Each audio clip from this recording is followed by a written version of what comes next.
Hi, you're watching tvsarawak.com. I'm Nada Nazir and here is the headline.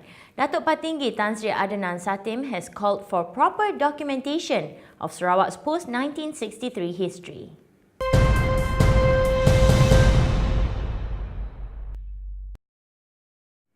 Datuk Patinggi Tan Sri Adnan Satim has called for proper documentation of Sarawak's post-1963 history as to safeguard the state's history and its past leaders. He noted that the state's modern history was not well covered in books, which could lead to future generations forgetting about its history. In the earth-breaking ceremony for Museum of Modern Sarawak, the Chief Minister expounded that from 1963 onwards, many things happened, from independence to confrontation, communist insurgency, Ming Court affair, political turmoil, and etc., but they are not well recorded. Even the earth-breaking ceremony itself is a historical event worth recording. The proposed Museum of Modern Sarawak would showcase Sarawak's rich history, including the sacrifices of the past and present leaders, including all heads of state and chief ministers. There were 5 heads of state before Head of State Tun Pehin Sri Abdul Taib Mahmud, namely Tun Abang Openg, who was appointed between 1963 and 1969, Tun Datuk Patinggi Tuanku Bujang Tuanku Othman, 1969 to 1977, Tun Datuk Patinggi Abang Muhammad Salahuddin, 1977 to 1981, Tun Datuk Patinggi Abdul Rahman Yaakob, 1981 to 1985, Tun Datuk Patinggi Ahmad Zaidi Adrus, 1985 to 2000, and Tun Datuk Patinggi Abang Muhammad Salahuddin, who took office for a second time, 2001 to 2014. The Chief Minister Adnan advised Sarawakians to look forward with confidence and to always remember the legacy of past leaders.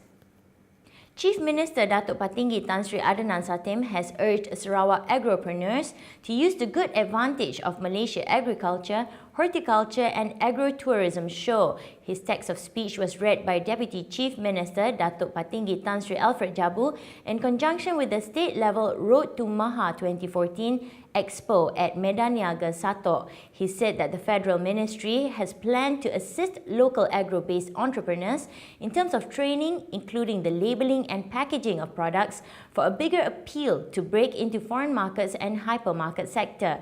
He added that the development of technologies and skills in the agriculture sector as part of developing the state's agriculture sector would become the catalyst for entrepreneurs to commercially increase their product value.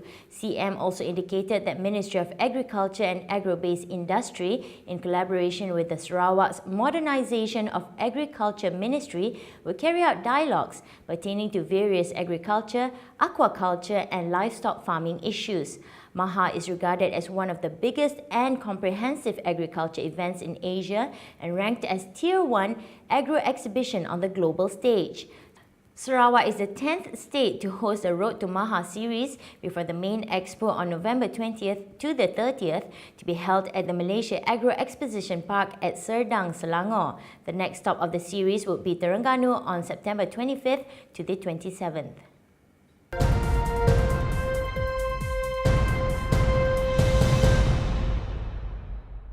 Ministry of Natural Resources and Environment and Department of Drainage and Irrigation would also request for 25 million ringgit for the projects in Simunjan and another 3 million ringgit for Gedong under the 11 MP.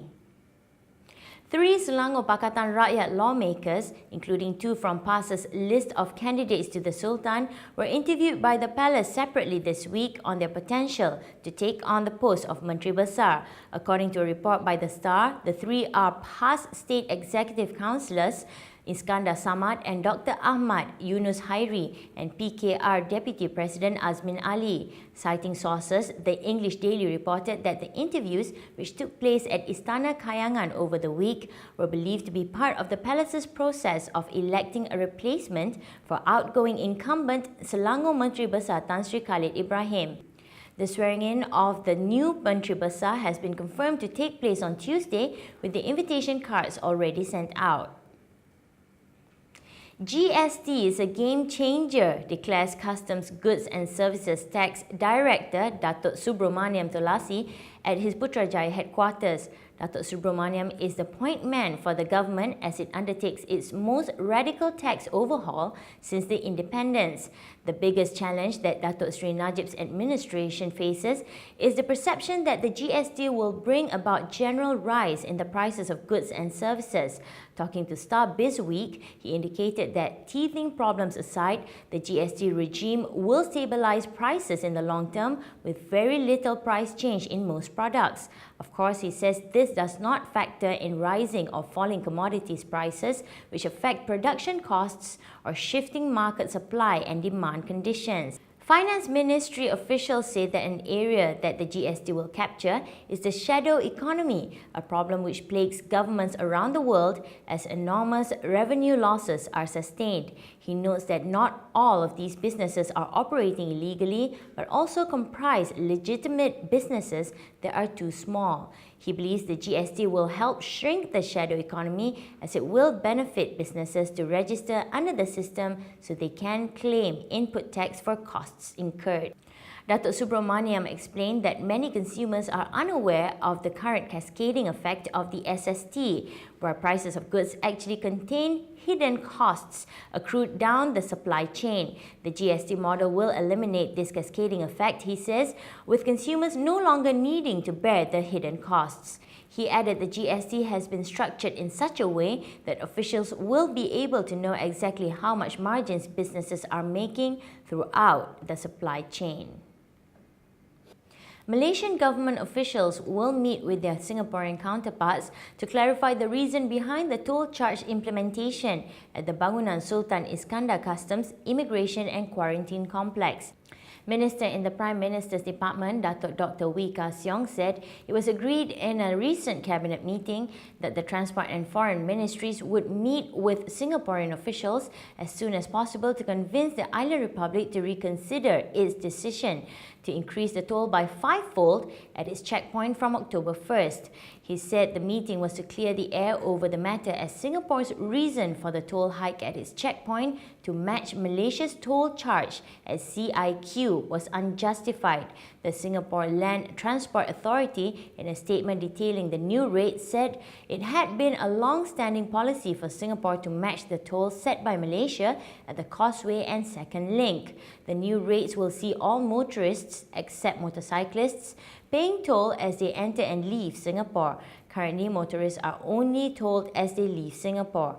The toll charges for cars will increase from $1.20 to a total of $6.50, while the charges for vans and light goods vehicles from $1.90 to $9.80. The charges for heavy goods vehicles will go up from $2.60 to $13.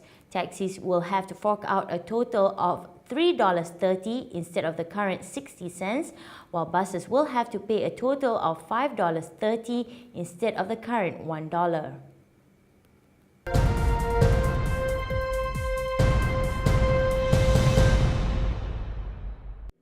White House staff and reporters returned to the building after being briefly evacuated on Friday night because of an intruder on the grounds, a Reuters witness said. President Barack Obama had just left aboard the Marine One helicopter for Camp David, the presidential retreat in nearby Maryland, when armed, uniformed Secret Service personnel ordered the press corps and members of the White House staff to evacuate. They were allowed back in after about half an hour.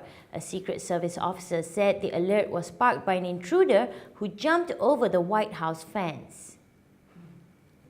By raising $25.02 billion, Chinese online giant Alibaba broke the record for the largest initial public offering in history after investment underwriters exercised the option for 48 million extra shares, bringing the total to 368 million.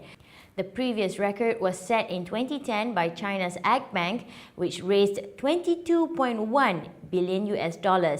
Speaking to CNBC television from the trading floor, Ma said he was very honored and so excited by the market debut and that he sees enormous growth potential for Alibaba. He added that he sees Alibaba as a company that will have a huge impact. Quote, We hope people will say in 15 years, this is a company like Microsoft, like IBM, unquote. The surge in its shares price, Alibaba's market value jumped to more than 220 billion US dollars, making it bigger than Facebook, which is worth 199 billion US dollars, and Amazon at 151 billion US dollars. The rise also lifted Ma's personal net worth to some 17 billion US dollars, making him the richest person in China, according to Forbes magazine. Scotland has voted to stay in the United Kingdom after voters decisively rejected independence. With the results in from all 32 council areas, the No side won with 2,001,926 votes over 1,617,989 for Yes. Scotland's First Minister Alex Salmond called for unity and urged the Unionist parties to deliver on more powers. Prime Minister David Cameron said he was delighted the UK would remain together and that commitments on extra powers would be honoured in full. Mr Cameron said the three main unionist parties at Westminster will now follow through with their pledge of more powers for the Scottish Parliament.